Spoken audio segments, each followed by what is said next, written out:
What do you get when you put a group of scientists, the military, and zombies on a deserted tropical island? One brutal, twisted zombie flick, that's for sure. For me, and a lot of George Romero fans, this is the king of the old school zombie flicks, and it came out in 1985, 7 years after Dawn of the Dead, which many consider the greatest zombie film of all time. Whereas the first one was about survival, and the second one was more of an epic story, this one's all about the gore. Tom Savini is at the top of his game here. Never before had we seen makeup done to this extent, and never again would it be so ridiculously over the top. People don't just get eaten, they get torn apart. Look at how the flesh stretches when this guy is torn in half. Just awesome. Of course, with a movie like this, you have to appreciate the effects, but there are other things that stand out too, making it one of Romero's defining films.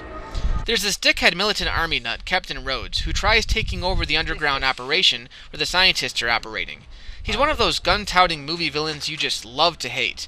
The actor that plays him, Joseph Pilato, portrays the role with over-the-top absurdity, begging to get his comeuppance by the film's end. He has all the memorable dialogue, and his only purpose in the film is to serve as the world's biggest asshole.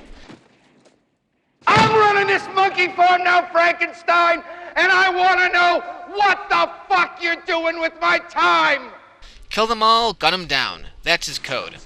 To combat Rhodes and his military screwballs are the scientists, who are finally doing what they should have done from the beginning, experimenting with the zombies to see what makes them tick. There's one guy named Logan who takes special interest in one zombie in particular, an ex-soldier who Logan calls Bub. Never in the history of zombie movies have I ever seen a zombie as an actual character.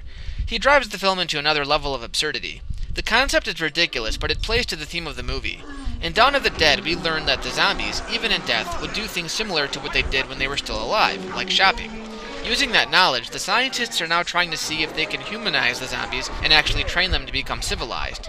Tension builds and Rhodes discovers that the zombies still require human flesh to survive, and goes completely insane when he finds that Logan has been feeding Bub the flesh of his dead comrades. Wherever Dawn of the Dead lacked, Day of the Dead picks up the slack. It has everything from interesting characters, a tightly knit plot. The film is more claustrophobic because of its underground setting it closer in tone to the original. And again, I stress the amount of gore. It's not always good to glorify violence, but Day of the Dead knows what kind of movie it is, and therefore I find the violence not only entertaining, but necessary, if not a tad over the top. And where else are you going to find a zombie alligator? The gore factor proved to be a large issue for a lot of the Dawn of the Dead fans. It either turned them off completely or sucked them back in.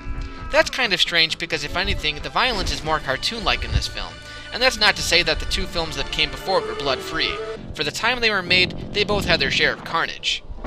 You'd be hard-pressed as I am to find a zombie movie, a true zombie movie, not a parody, as good as this one. It's a little dated, and the acting's a bit hokey, but come on, were you expecting Shakespeare with a movie called Day of the Dead? This one's Romero's masterpiece, and has never since been emulated. As far as the Steve Miner remake, take one look at that cover. I think I'll pass. What the fuck is wrong with you people? They're dead! They're fucking dead!